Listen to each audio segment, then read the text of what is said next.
Chris Scalzo here with Matt Howell. On this episode of The First Run, Matt, we're celebrating our 800th episode, and we're paying tribute to that by honoring all the brides out there. And I realized as I was putting my notes together. So, folks, we're going to talk first about Jessie Buckley as the lead in Maggie Gyllenhaal's, let's say, reinterpreting of the classic Universal horror film, The Bride. And then it's on to one of my holy grails, which would be Kill Bill, The Whole Bloody Affair.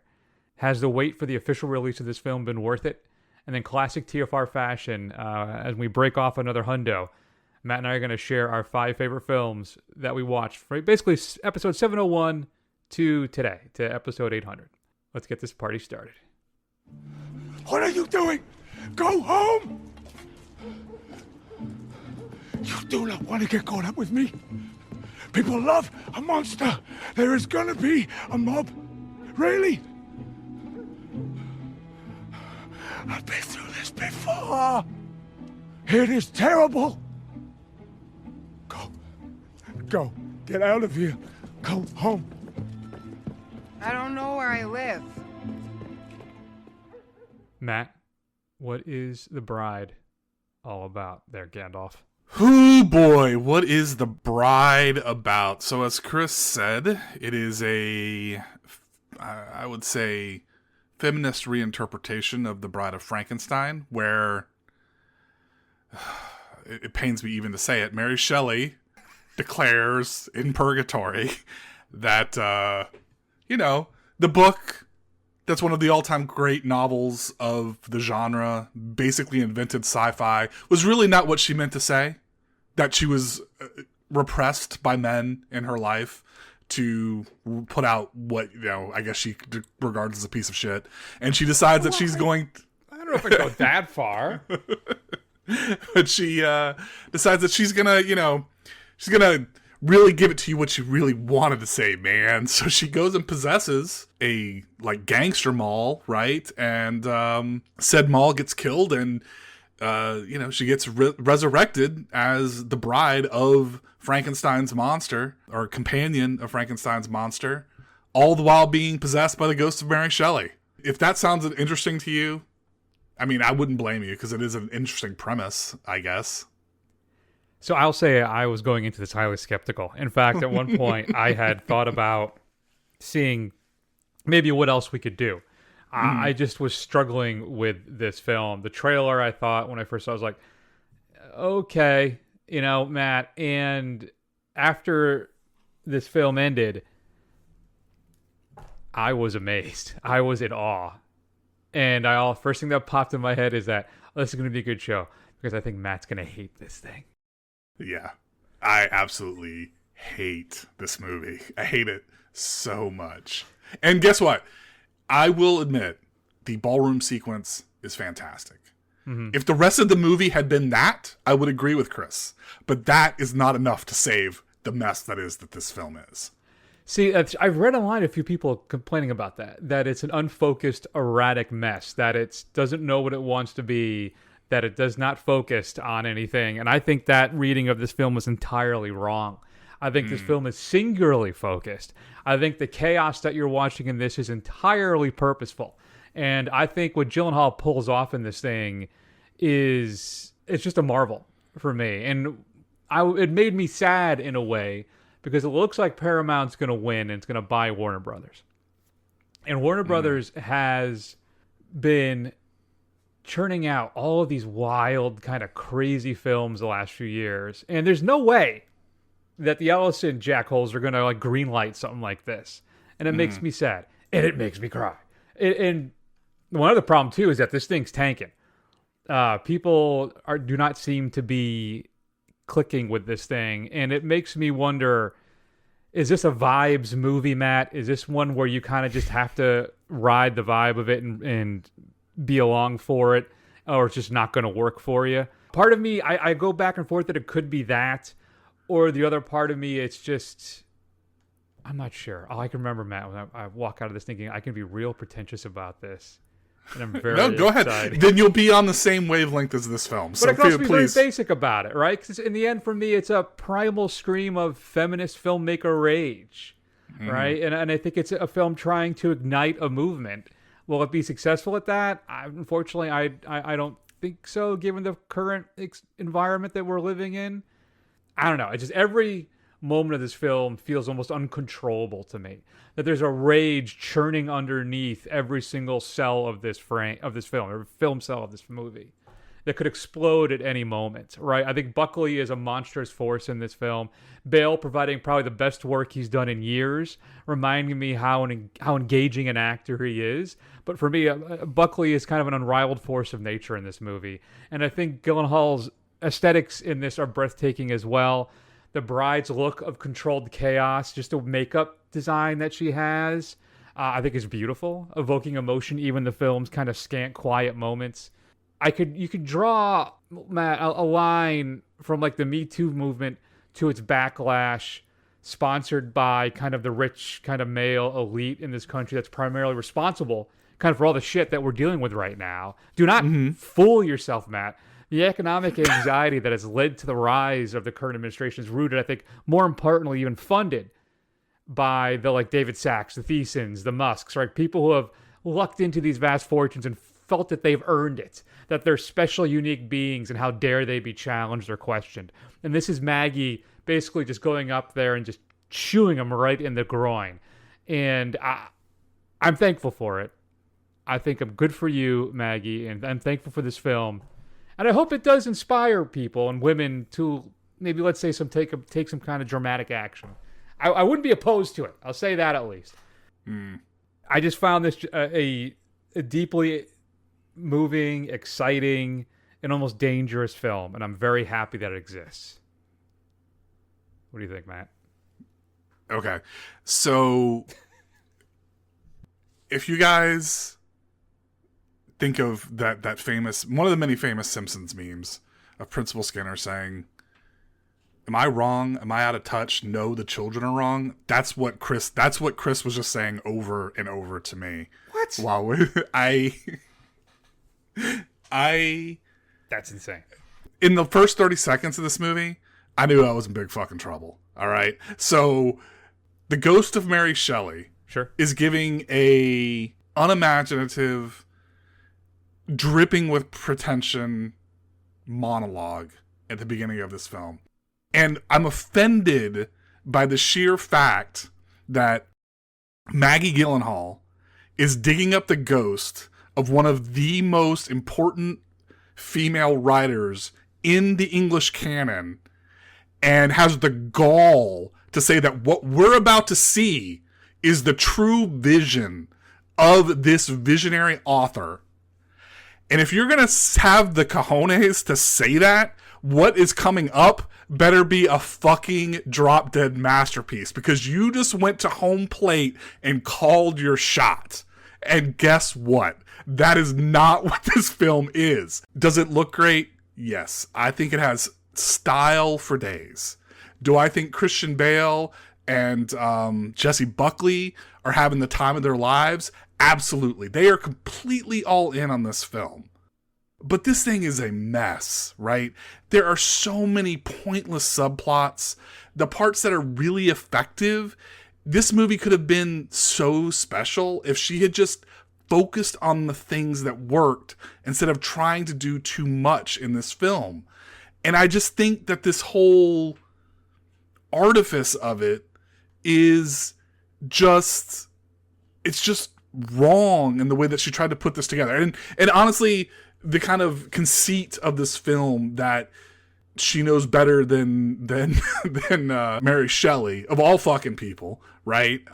Is just astoundingly brain dead or tone deaf to me. But wasn't Shelley kind of a radical person in her politics and thoughts? I feel like and this is just me kind of researching stuff before the show. I haven't read any of her works. In fact, I don't even think I've read Frankenstein, maybe in high school. I can't remember now. But my understanding is that like they purposely sanitized a lot of her writings and stuff, like letters and other stuff she had written, to try and smooth out her edges, because she was more of a radical with this stuff. And then even the conceit of her most famous work is about the hubris and arrogance of man, right? Is it really that untoward to think perhaps Shelley would have possibly even blessed this thing and given it a thumbs up because of its take.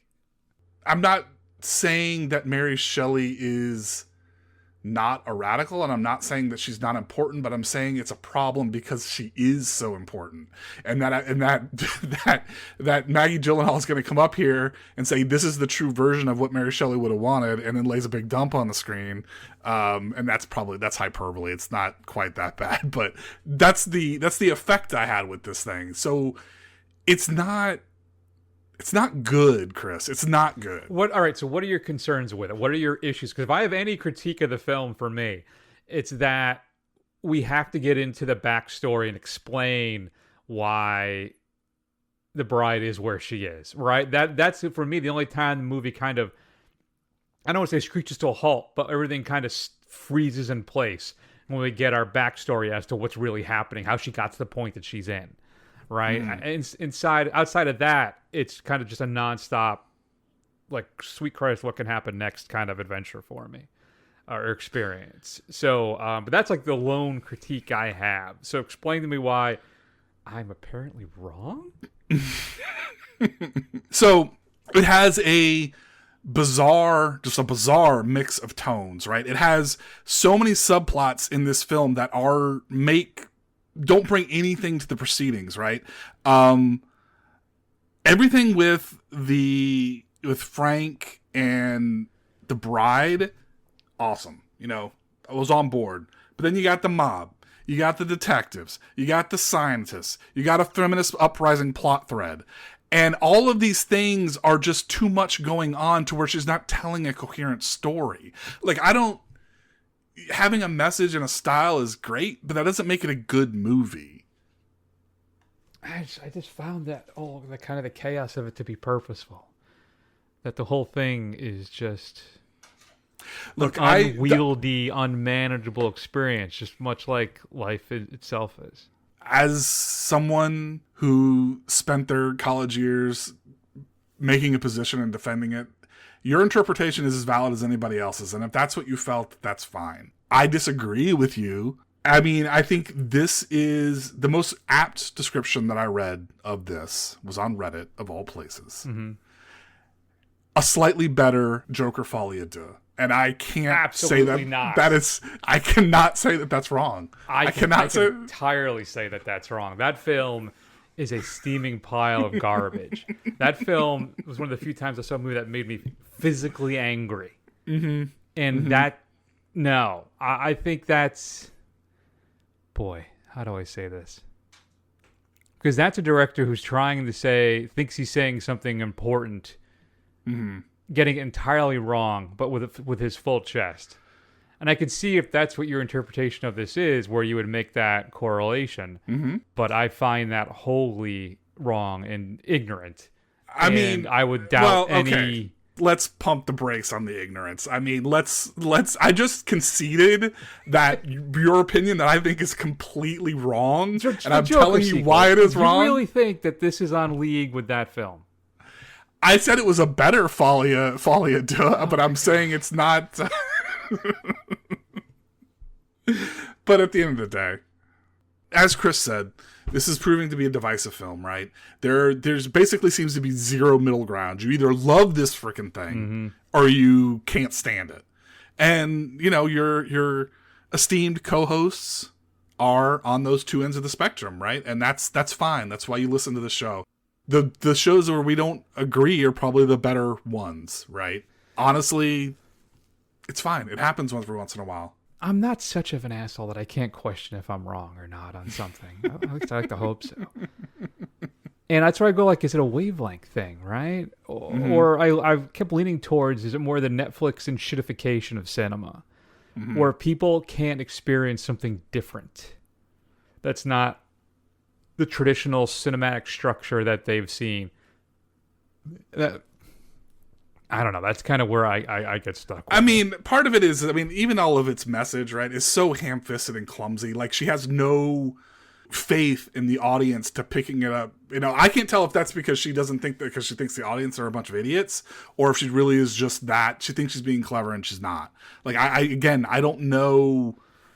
I think All right, I think I've hit on what my issue, not my issue, of why I'm so enraptured in this film, and it's because you're right about something.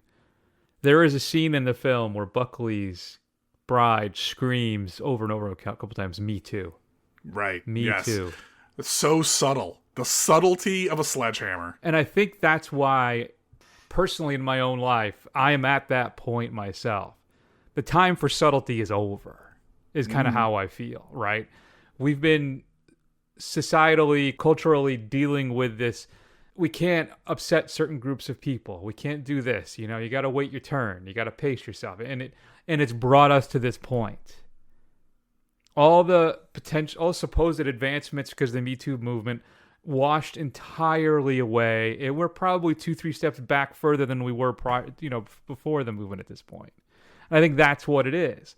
I think it's the rage again that is not just underneath the film, but exploding through it like a flume of lava. That scene is the moment, I bet, for you where you're like, this is just too much. This is, I mean, really, how obvious are we going to get? And my thought process, where I am in my heart, is that this is where we are at this point. This is where we are, and we have to start acting this way. It's over. I mean, I guess and maybe it's just and this is going to be terrible to say, so, obviously feel free to cancel me, anybody who's listening to this, but I'm gonna. It almost seems like, as important as the feminist struggle is, and I hate that half the population has to go through what they do, things have gotten so bad, like it's not at top of mind anymore. I'm more worried about World War III starting, right? Basically, how our entire way of life is turning into 1984, basically, and the fact that there's like microwave weapons and stuff like that the Russians have, and that you can buy on the black market with the Savannah syndrome shit. Me Too stuff, as important as that is, I'm more worried about getting dirty bombed at this point, or or World War III breaking out. It's like it couldn't have come out at like a worse time for trying to get a message across, because we've shot way past that, and it's even 1,000 times worse. It's more like, I apologize, but it's like we're like literally like weeks away from, Alex Garland's Civil War kind of thing is basically what I'm waiting to see, 6 months from now kind of thing. So yeah. I don't know. It's bad, Chris, and I agree with you. We're past the point of subtlety, but it's like the priorities of what we need to be reactive about are way broader than that. Let's just try and like be alive a year from now. I guess so. I think that's a fair point. But then I also go back and forth, like all this stuff, and this show's really getting off course now. But like, also, the treatment of like the trans community right now is horrible, right? Like, yeah, there's it's even groups crazy. in the center left who are like, well, maybe we kind of got to sacrifice them so we can win back the Senate and the stuff. And I'm like, at that point, it didn't work the last time. That has never worked. It has never worked. I know. I'm like, at this point, then just burn it down. If we're not going to protect the most vulnerable amongst us, then what are we doing? Yeah. Well, I mean, this whole bullshit with like the voter registration in Kansas and needing your birth certificate, and if it doesn't match like your name or your whatever. But I mean, that's just the beginning, right? I mean, think of all the women who've changed their names, right? Their names don't match because they got married, right? And their names don't match their birth certificate. So then what the hell are they supposed to do? You can disenfranchise an entire group just by something that simple. And it's not even, they're starting with trans people to see how it goes, and then it's just going to get worse and worse. Oh yeah, absolutely. So The Bride. That, I loved it. The Bride gets an A from me.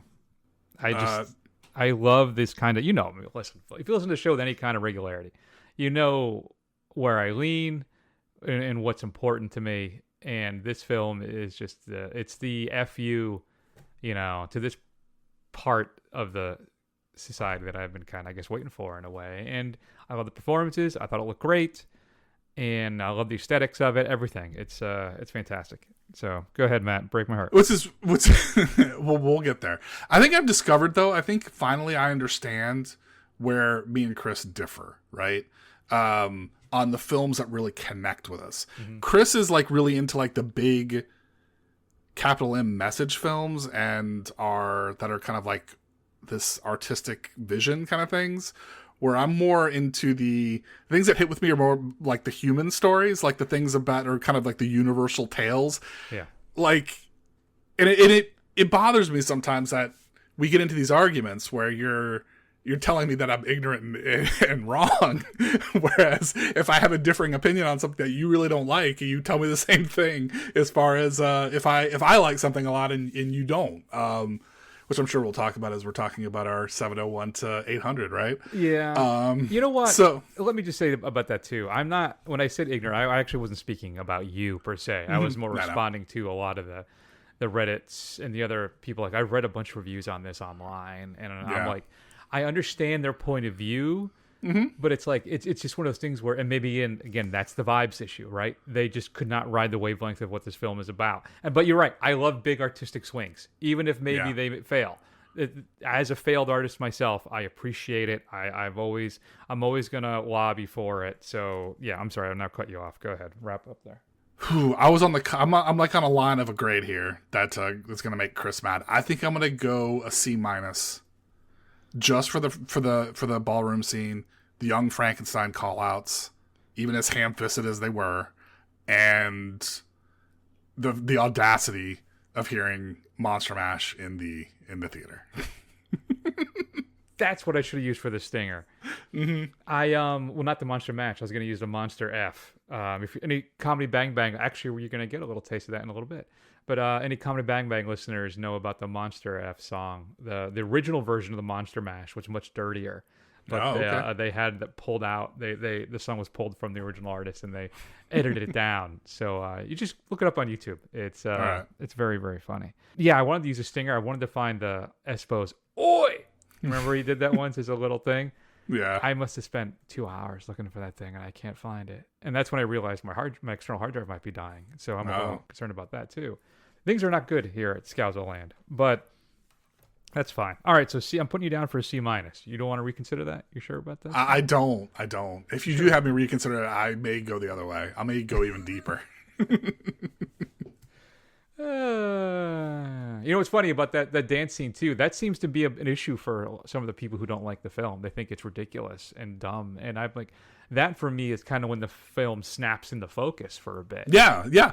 I mean, I wanted something more fever dreamy, like that was. I think that could have been. That's the kind of film I would have wanted to see. I mean, I think it's really successful. Obviously, has it in her. It's just the rest of what's around it is just unfortunately not up to par for me.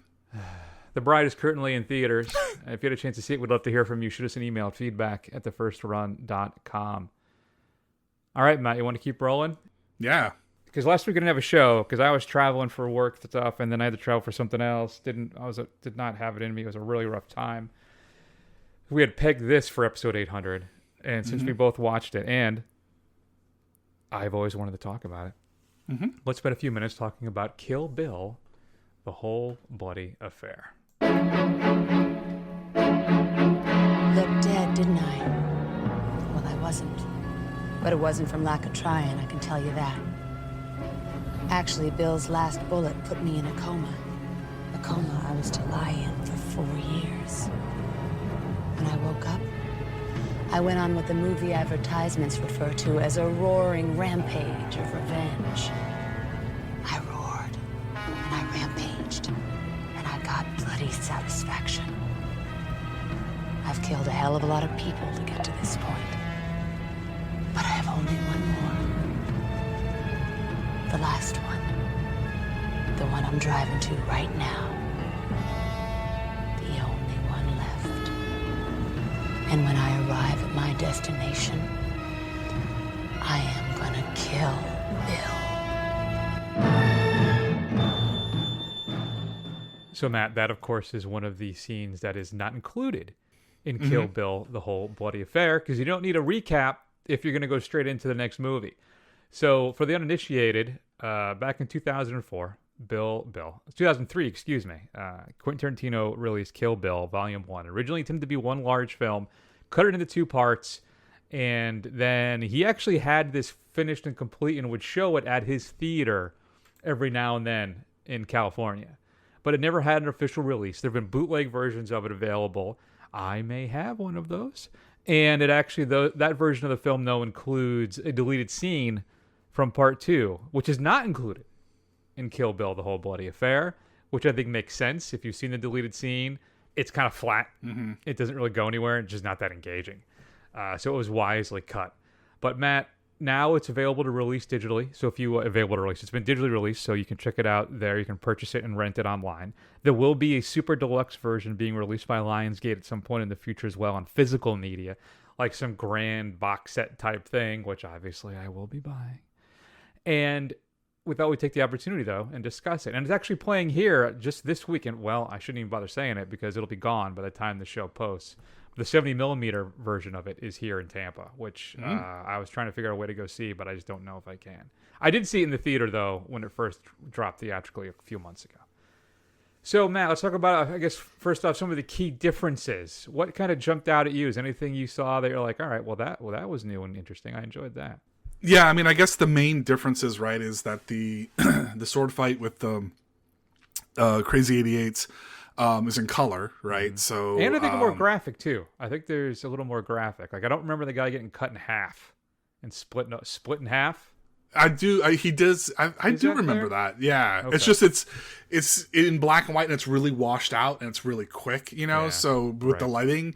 But yeah, it's obviously they did that to keep from getting an NC-17 rating to appease the MPAA. What do you think? Do you prefer the black and white version or do you prefer the color version? Oh, well, I like as graphic as we can get.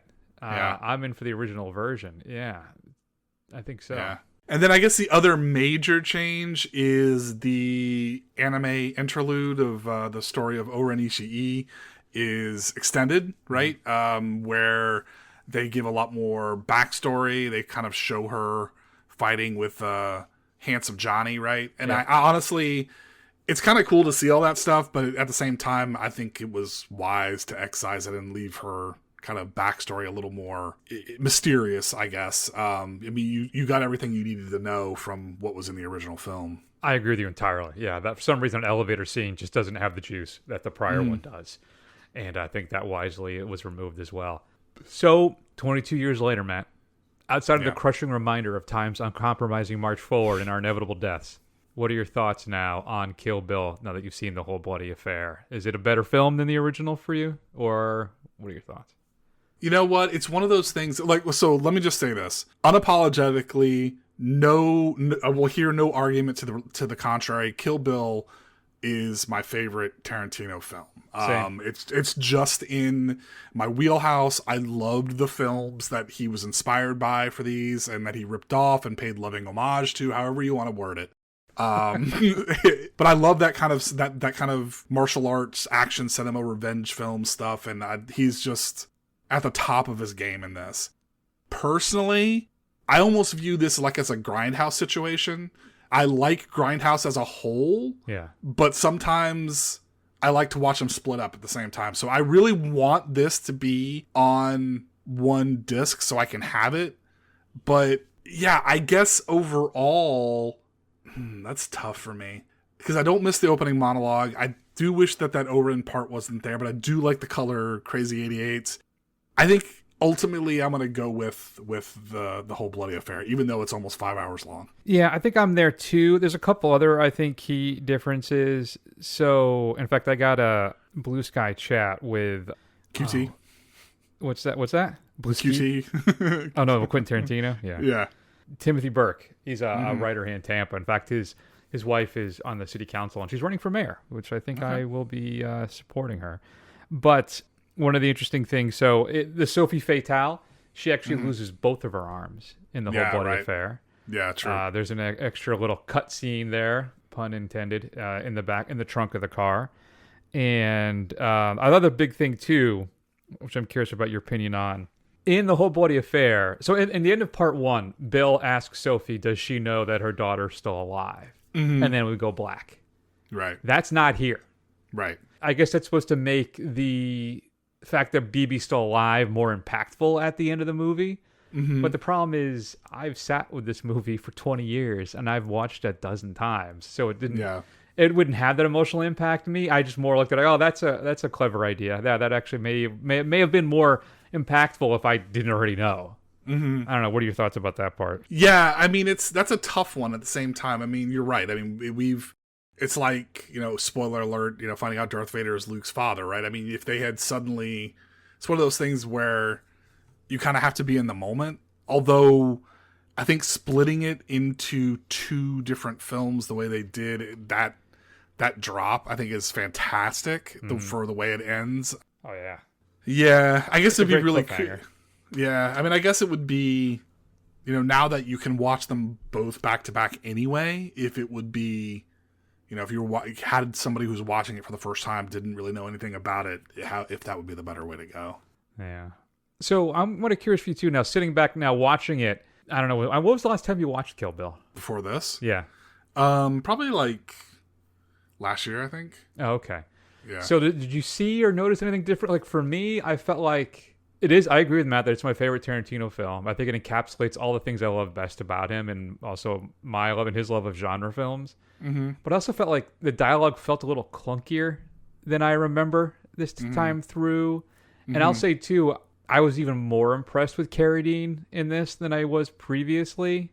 Mm-hmm. He seems to be where everybody kind of has these kind of larger than life moments. He still seems to play everything a little subtler than everybody else does, and he brings a groundedness and earthiness to his performance that is still charismatic and kind of sly and evil at the same time. I think really he's the dark horse, not the dark horse. What is he? He's the unsung hero, I think. I think of the right term of the film, though. Of course, Thurman is still the force in it, and of course, Zoe Bell's stunt work is fantastic. But I walked out of this thinking, man, God, Carradine is so good in this damn film. Yeah. Yeah, I mean, I think it's very much a stylistic thing, right? I mean, Thurman has some kind of stilted, weird line delivery. So does, Lucy Liu and Daryl Hannah. They all have these kind of weird, melodramatic deliveries, which is obviously very much on purpose, right? But Carradine doesn't. That's the thing. Right. Like, he doesn't. Yeah. Even Michael Madsen, for the most part, doesn't either. Like, he really embodies that kind of put down guy, right? So I don't know. I mean, is it just QT sexism just rearing its ugly head, making the women do the terrible line readings while making the dudes very cool? That was one of the things that Timothy Burke wrote back. He was like, one of the things about Carradine is like he could see him just basically telling Tarantino to F off. Because he wants everybody to do these line deliveries kind of big and stuff. And he's like, I'm just going to do it the way I'm going to do it, buddy. You're not going to get me to... Yeah. Well, it was the right call. It's the right call. Absolutely. So, all right. Thoughts about the Fortnite unfilmed scene with... what's her name there? Not JoJo. Gogo's sister's revenge. What's her name? Yuki. Thank you. Yeah. I rather enjoyed it, right? I mean, I guess it took me a while to figure out, I'm like, who is this person? Should I know who this is? Like, but then I figured, okay, especially when she said you call that begging line, it made me think, okay, this is supposed to be Gogo's sister, right? Or some kind of relative of Gogo. And I think other than the kind of Fortnite side character weirdness, like the guy in the banana suit, the fact that they got Uma Thurman to come back, the fact that QT is playing Carradine's is playing Bill, the voice of Bill. I thought all that was really, really cool. I think Yuki's voice actor did a fantastic job kind of calling back to the original performance of the actress who played Gogo. Overall, I mean, just if it didn't have some of the Fortnite elements into it, I would have been happier. But overall, I'm really glad this exists because it was still fun to watch. Yeah, I found it to kind of be underwhelming personally. I think the Fortnite elements kind of overwhelmed it a bit much for me. But still, getting that unfilmed chapter kind of back in to see it on the screen and finding out what happened to the pussy wagon as well is I guess is good too. So, yeah. All right, Matt. I don't know. What do you think? Did you want to give this a grade? I'm gonna have to give it an A. Like, I mean, I don't really care. It's my favorite Tarantino film. Yeah. If and when Tarantino ever makes his final film, right? If this show is still going on, which it probably will be, we'll have to rank them. But I think this, I don't see this ever being dethroned, really. Yeah, no. As much as he may have wanted Inglourious Basterds to be his masterpiece, as his Brad Pitt stand-in, I think this is the one. Agreed. If you've seen Kill Bill, The Whole Bloody Affair, shoot us an email at feedback@thefirstrun.com. Yeah, I don't know if I said it, but I would give this an A as well. I'm all on board with Matt. We are both simpatico on that one. You're not ignorant on this one, Matt. Thank you. I appreciate that. So let's close everything out then and share our 5 favorite films from episode 701 to today. Here's one that didn't quite make the list for me. Didn't make the cut. Longlegs, we got to talk about this Cybertruck. Oh, I was going to suggest it. Driving out to Phoenix. That's a beautiful drive in a Cybertruck. There's no way it's going to make it. Yeah, there's no, I mean, you put it on autopilot, right? Right. And You have to stop. We get about 200 miles It per just charge. Drives you into the ocean instead, doesn't it? I mean, It just sometimes just drives in circles. Sometimes it only will drive in reverse. It'll drive to your ex-girlfriend's house. That truck sucks. I'll tell you what the truck will do. It'll drive you crazy. well, okay, Longlegs. All right, long She drives me crazy. Fine Young Cannibals fan as well. Like no one else. So that is a clip from Comedy Bang Bang episode 2, Long Legs Up, where Long Legs appears on the show, portrayed by Taron Killam. And of course you hear Scott Aukerman and Kumail Nanjiani in there as well. I really enjoyed that Long Legs episode. And yeah, he drives a Cybertruck. That was part of it. So. Nice. Very, very funny stuff. Didn't make the cut for me, Matt. I'll go first. We'll give you the ultimate number one because I still don't know what I don't know what I want to do with my 5th film. I keep going. My 5th film was rotated out, I think, 5 or 6 times now. Mm-hmm. I can't figure out what I want it to be. Deadpool and Wolverine had a lot of fun with. Substance was great. I loved the Nora. Nosferatu was fantastic. Right? Sinners is great. One battle after another. Bone Temple, recent one, good. I like The Bride, I hear. But, oh, by the way, I saw Sarat. Mm-hmm. Holy shit. Mm-hmm. I've now seen, I think, 3 of the 5 international films, and they're all fantastic so far. I wanted to watch Sentimental Value, but I didn't get a chance to see it. That's next, and there's one more after that. But that film, oh boy, folks, if you get a chance to watch Sarat, that's going to knock you on your hinder. So my 5, I guess, ask me tomorrow, it's going to be something different, but just so we can end the show and Matt can go to bed, I'm going to go with The Ugly Stepsister again. Still, Okay. the most haunting scene in a horror film I can remember for the past 10 years. The tapeworm scene. Yeah. I really want to revisit. I just got the Super Deluxe edition from Second Sight last week. I'm very excited to watch it again. But it's I think it's because that was a fear of mine when I was in my teens or a younger kid, was to ingest a tapeworm and then have to dispel it. And it has haunted me ever since. So I guess I'll go with that. I'm really stuck. I feel I could say Nosferatu. I love that gothic horror film. I love the aesthetics of it. It's a beautiful, unsettling movie. But Stepsister, I guess, Matt. Yeah, I struggled with this list a lot because there's a lot of films that I like, but there's very few that I love, right? Mm-hmm. And even the ones I picked them because they're movies that I would watch again. I would enjoy watching them, but I can tell you they're probably not the best of the films that are on here. So my number 5, then I'm just going to go with The Long Walk. I've caught up with it again since I've seen it. It's still a lot of fun. Well, fun. I mean, it's still an intriguing watch. I think it's still really well put together for just kind of a lean, mean, dystopian future story. So yeah, it's my number 5. Very good, very good. I don't know my number 4. It just occurs to me. I don't know if we actually did it for the show. Okay, that's a lie then. I know I talked about it on the show, so I may have done one of my little solo reviews of it. Okay, but it's going to be Mike Chislick's Hundreds of Beavers. Yeah, I never saw that. If you haven't a chance to see it, folks, you got to check out Hundreds of Beavers. It is like a classic slapstick comedy movie. It's really brilliant in its design, and it's very smart, very clever, and they do a whole lot with no money. Basically, it was made for $150,000, Matt, and maybe a few dozen beaver costumes. And it is absolutely hilarious. Basically, this guy, he runs an apple orchard, and he's making apple cider type stuff, right?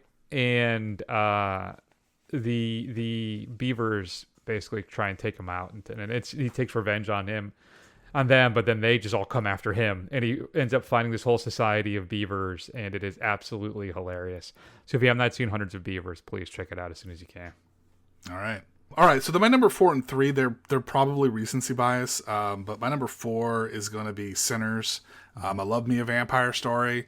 Of the 2 that I saw on here, Nosferatu, I enjoyed it quite a bit. It did have some things that I was not a big fan of, so Sinners is my number 4. Sinners is my 3. Okay. And so we'll see how it does this weekend at the Oscars. Most nominations ever. Mm-hmm. So I am intrigued to see how that goes, but I did enjoy that as well. I loved Coogler's entire thought process behind this thing, especially the dance scene at the rest bar. What's it called? The juke joint. Yeah. As they go through time and celebrate all forms of music and how integral it is to culture, to that culture, and it's just fantastic. So yeah, no, Sinners is my 3. I still have hundreds of beavers up on my computer. You should write Coogler. I have a movie idea. Beavers. You come up with the rest of it. Just that's what it should be. Y'all beavers.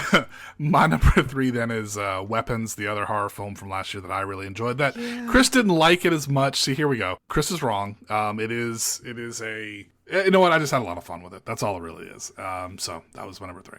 Yeah, it's weird. The further I get away from it, the less I'm kind of engaged with it. I don't know what it is about that. I liked Barbarian a lot too, and I enjoyed it. I thought it was really good. There's something about it that I don't know. The longer I'm away from it, the least I care about it. So my number 2 then is Jeremy Saulnier's Rebel Ridge, a film I've seen 2 more times since we originally watched it, and just a fantastic kind of potboiler thriller.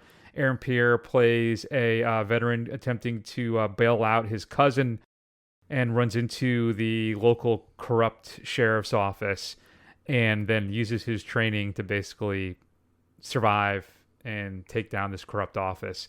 And I don't think it kills anybody, right? Mm-hmm. So, but it's still, the action is still really good, very suspenseful, and just a great classic kind of dad-tainment film. You know, Rebel Ridge is another great one from Saulnier. Yeah, that's a good one.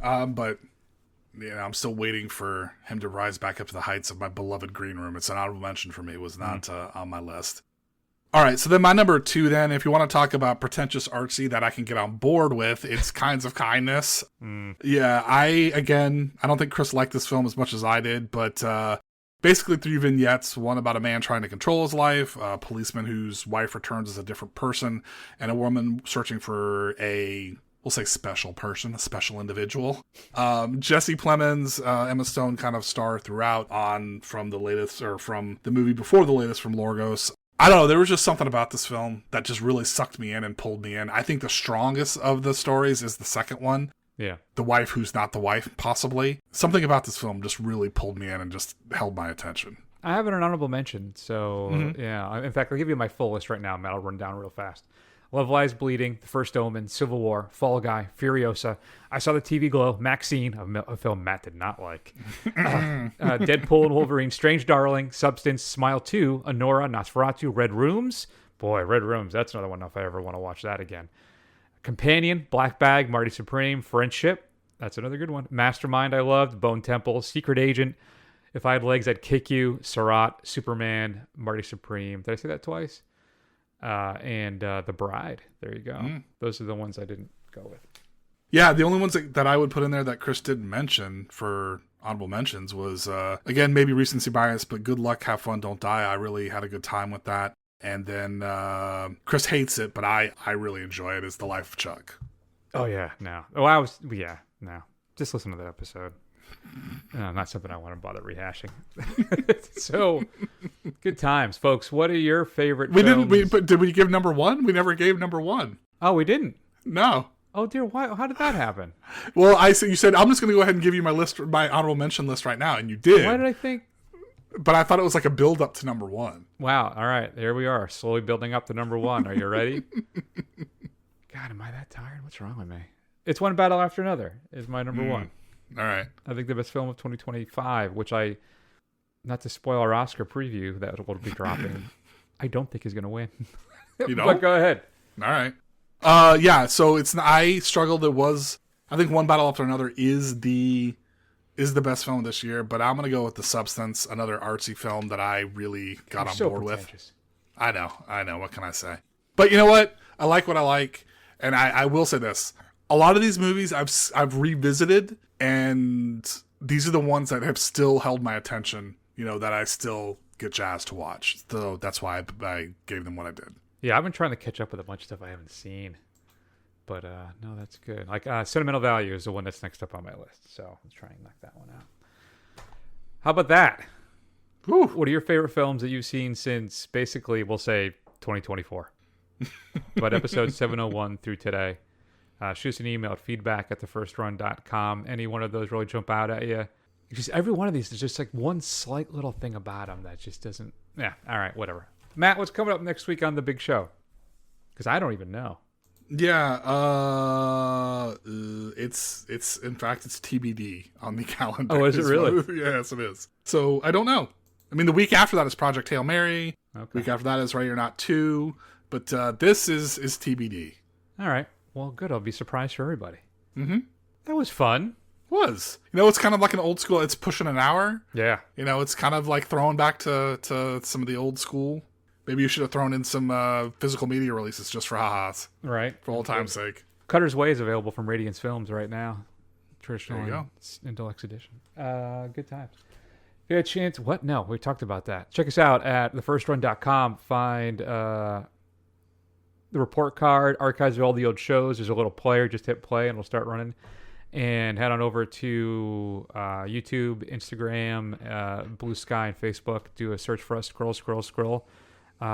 You'll find The First Run there. I've been trying to do more kind of social media promoting of this episode. I don't know. And then Apple Podcasts. Go there and give us a review to help other people find the show. And I guess, Matt, that will be that for this week. So I still don't have a stinger, so I'm just going to go. You know what? I won't do it to you, Matt. I will not use Jamesy as a stinger because I just care for you too much. In our 800th episode, it just wouldn't be fair. Thank you. So we're going to wrap things up. Thank you so much for listening as always. We love you all very much. Please take care of yourselves. And we will see you next week with To Be Determined. TBD. I hear it's great. See you then.